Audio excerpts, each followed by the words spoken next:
শুরুতেই যে মানুষগুলো অতিরিক্ত ভালোবাসা দেখিয়ে পাশে থাকার প্রতিশ্রুতি দেয়, সেই মানুষগুলি সম্পর্কের বিচ্ছেদ ঘটায় সবার আগে।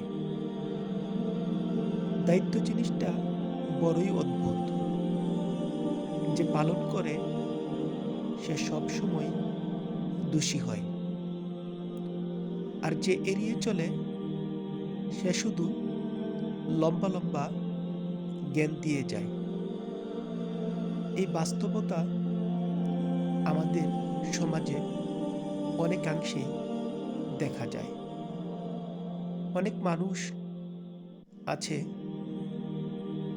যারা দায়িত্বভার বহন করতে রাজি নয়, কিন্তু শুধু লম্বা লম্বা জ্ঞান দিয়ে তারা উপরে থাকার চেষ্টা করে।